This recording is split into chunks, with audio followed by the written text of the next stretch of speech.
வணக்கம் மக்களே. முன்னாள் அமைச்சர் செங்கோட்டையனை தொடர்ந்து ஜெயக்குமார் அவர்கள் போர்க்கொடி எடுத்திருக்காங்க.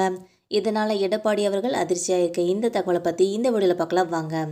சிறப்பு தீவிர வாக்காளர் பட்டியல் திருத்த பணிகள் தொடர்பாக டெல்லியில் அக்டோபர் 27 அன்று செய்தியாளர்களை சந்தித்த தலைமை தேர்தல் ஆணையர் ஞானேஷ்குமார் அவர்கள் தமிழ்நாடு, கேரளா, உத்தரப்பிரதேசம், குஜராத், ராஜஸ்தான் உள்ளிட்ட 12 மாநிலங்களில் வாக்காளர் பட்டியல் சிறப்பு தீவிர திருத்த பணிகள் மேற்கொள்ளப்பட உள்ளதாகவும், பீகாரில் ஏற்கனவே நடந்து முடிந்த நிலையில் 2ஆம் கட்டமாக இந்த மாநிலங்களில் பணிகள் நடைபெற உள்ளதாகவும் அறிவிச்சிருக்காங்க.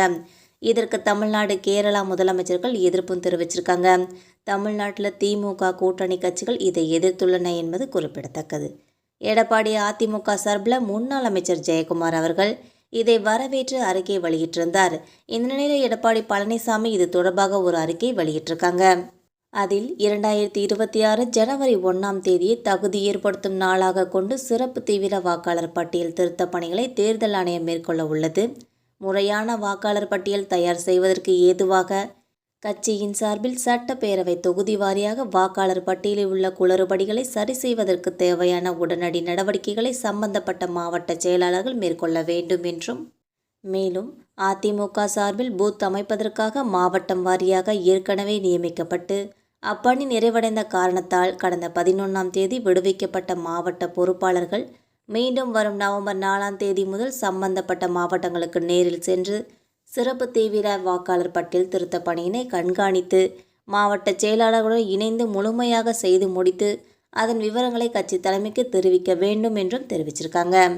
இந்த அறிக்கை முன்னாள் அமைச்சர் ஜெயக்குமார் அவர்கள் வெளியிட்ட அறிக்கைக்கு மாறாக உள்ளது. அவர் அதிமுக சார்பில் இதை முழு மனதோட வரவேற்கிறோம் என்று சொல்லியிருக்கிறாங்க. எடப்பாடி அறிக்கையில் வரவேற்கிறோம் என்று இல்லை, அதோடு வாக்காளர் பட்டியல் திருத்த பணிகளை உடனிருந்து கண்காணிக்க வேண்டும் என்றும் சொல்லியிருக்கிறார். இவர் இப்படி ஒரு அறிக்கை வெளியிடும் முன்பு அதை வரவேற்று ஜெயக்குமார் அறிக்கை வெளியிட்டிருப்பது அவருடைய சொந்த முடிவு என்று சொல்லப்படுகிறது. இதன் மூலம் இதுவரை மறைமுகமாக முன்னாள் அமைச்சர் ஜெயக்குமாருக்கும் எடப்பாடி பழனிசாமிக்கும் இடையேயான கருத்து வேறுபாடு வெளிப்படையாக வெளிப்பட்டிருக்கிறது என்பது அரசியல் நோக்கர்களின் கருத்து. ஏற்கனவே செங்கோட்டையின் எதிர்ப்பு குரல் கொடுத்து வருகிறார். இந்த நிலையில் இப்போ ஜெயக்குமாரும் வெளிப்படையாக எதிர்ப்பை தொடங்கிவிட்டார் என்பதால எடப்பாடி பழனிசாமி அவர்கள் கடும் அதிர்ச்சி அடைஞ்சிருக்காங்க என்றும் சொல்லப்படுகிறது.